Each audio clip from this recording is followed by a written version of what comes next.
Hi friends, இப்படி ஒரு chocolate cake recipe நீங்கள் பார்த்துருக்கவே மாட்டீங்க. அவ்வளோ ஈஸி, அவ்வளோ சிம்பிள். எப்படி பண்ணுறதுன்னு பார்த்துடலாம். ஃபஸ்ட்டு கேக் பேட்டர் பண்ணிடலாம். ஃபர்ஸ்ட் ஸ்டெப் வந்து அவனை 180 டிகிரி செல்சியஸ்க்கு ப்ரீஹீட் பண்ணிடுங்க. இப்போ ஒரு மிக்சிங் பவுல் எடுத்துக்கோங்க. ஒரு முட்டை, 1 கப் ப்ரௌன் சுகர், 1/2 கப் எண்ணெய், 1/2 கப் தயிர் நல்லா விஸ்க் பண்ணிடுங்க. நல்லா அந்த சுகர் வந்து கரையணும். அதுக்கு தக்கன நல்லா மிக்ஸ் பண்ணிடுங்க. ஒரு 1-2 மினிட்ஸ் ஆகும். 1/4 கப் கொக்கோ பவுடர், 1 கப் மைதா மாவு, 1/2 teaspoon baking powder, 1 teaspoon baking soda, கொஞ்சம் உப்பு, ஒரு 1/2 டீஸ்பூன் உப்பு. இதை வந்து ஜென்டிலாக மிக்ஸ் பண்ணிக்கோங்க. நீங்கள் வந்து பேட்டர் வந்து ஓவராக மிக்ஸ் பண்ணக்கூடாது. ஒரு விஸ்க்கு வச்சு ஸ்லோவாட்டு ஜென்டிலாக கம்பைன் பண்ணிக்கோங்க. ஸோ நான் எந்த மாதிரி கம்பைன் பண்ணுறேன்னு பார்த்துக்கோங்க. அவ்வளோ ஜென்டிலாக பண்ணணும். இப்போ வந்து நம்ம எல்லா இன்க்ரீடியன்ட்ஸையுமே நம்ம பேட்டரில் ஆட் பண்ணியாச்சு. ஒரே ஒரு இன்க்ரீடியன்ட் தவிர, அது என்னன்னு பார்த்தீங்கன்னா hot water. 1/2 cup hot water, கொதிக்க உள்ள தண்ணி. இந்த ஹாட் வாட்டர் வந்து அந்த சாக்லேட்டில் அந்த பேட்டரில் பட்ட உடனே கொக்கோ பவுடரை வந்து வேக் பண்ணிவிடும்.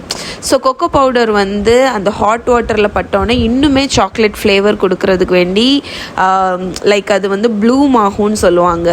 அந்த மாதிரி கொக்கோ பவுடரை வந்து இன்னுமே இன்டென்ஸ் ஆக்கிடும்.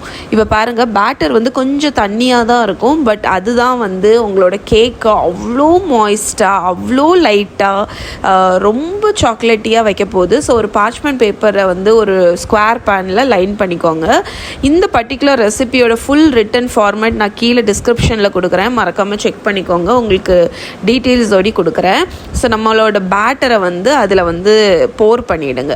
ஸோ பார்ச்மெண்ட் பேப்பர் வந்து கொஞ்சம் ஹைட் அட் மேலே எலும்பி எக்ஸ்ட்ரா வந்து மேலே ஹேங் ஆகிற மாதிரி செட் பண்ணிக்கோங்க. நான் அப்படி பண்ணலை. எனக்கு வந்து கேக்கை ரிமூவ் பண்ணுறதுக்கு கொஞ்சம் கஷ்டமாக இருந்துச்சு பேனில் இருந்து. அதனால் பார்ச்மெண்ட் பேப்பர் கொஞ்சம் எக்ஸ்ட்ராவாக மேலே வர்ற வரைக்கும் வர்ற மாதிரி செட் பண்ணிங்கன்னா உங்களுக்கு லிஃப்ட் பண்ணுறதுக்கு ஈஸியாக இருக்கும். அவனில் வச்சு 40 to 50 மினிட்ஸ் ஆகும் பேக் ஆகிறதுக்கு. ஒரு டூத் பிக் எடுத்து அதுக்குள்ளே இன்சர்ட் பண்ணி பாருங்கள். டூத் பிக் க்ளீனாக வந்துச்சு அப்படின்னா உங்களோட கேக் வந்து ரெடி ஆயிடுச்சுன்னு அர்த்தம். இப்போ கேக் வந்து ஸ்டில் ஹாட்டாக தான் இருக்குது. இப்போ நம்மளோட இதோட ஃப்ராஸ்டிங் பண்ண போகிறோம். ஸோ ஃப்ராஸ்டிங் வந்து அதுதான் இந்த கேக்கோட மெயின். இதுவே ரொம்ப சிம்பிள், ஒரு ஈஸியான ஹேக். வேறு ஒன்றுமே இல்லை. சாக்லேட் பார் எடுத்துக்கோங்க. உங்களுக்கு எந்த சாக்லேட் பார் பிடிக்குமோ அதை எடுத்துக்கோங்க. நான் வந்து பெரிய சைஸ் சாக்லேட் பாரில் 2 பீஸ் எடுத்திருக்கேன். அதை ஹாட்டாக இருக்கிற கேக்குக்கு மேலே ஸ்டிக் பண்ண போகிறோம். அவ்வளோதான், சிம்பிள். ஃப்ராஸ்டிங் வந்து என்ன ஆகும்னு பார்த்தீங்கன்னா, உங்களோட கேக் வந்து ஹாட்டாக இருக்குது. ஸோ நம்ம வந்து அந்த இந்த சாக்லேட் பாரை வந்து மேலே வச்சோன்னா அது ஸ்டிக் ஆயிரும் கேக்கில். அதே மாதிரி அது என்ன ஆகும்னா மெல்ட் ஆக ஆரம்பிக்கும், லைட்டாக சாஃப்டாக ஆரம்பிக்கும். ஸோ இப்போ நான் கேக்கை வந்து அன்மோல்ட் பண்ணி ஒரு பிளேட்டில் வச்சுட்டேன். பிளேட்டில் வச்சுட்டு கம்ப்ளீட்டாக கூலாக விட்டுட்டேன். ஸோ கூல் ஆனதுக்கப்புறம் தான் நீங்கள் கேக்கை வந்து ஸ்லைஸே பண்ணணும்.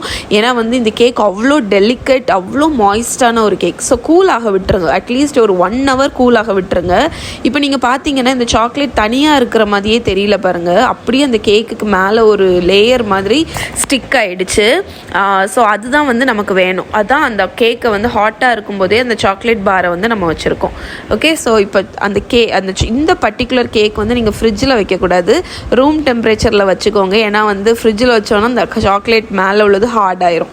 ஸோ செஞ்சுட்டு அப்படி ஃப்ரெஷ்ஷாக சாப்பிடுங்க. இல்லைன்னா ரூம் டெம்பரேச்சர்லேயே இது வந்து ஒரு 2 நாள் 3 நாள்லாம் இருக்கும். ஸோ எவ்வளோ மாய்ஸ்டாக இருக்குது பாருங்கள். இதோட ஃபுல் ரெசிபி கீழே டிஸ்கிரிப்ஷனில் இருக்குது. இதை மறக்காமல் ட்ரை பண்ணி பாருங்கள். ட்ரை பண்ணி பார்த்துட்டு எப்படி இருக்குன்னு கீழே கமெண்ட்டில் சொல்லுங்கள்.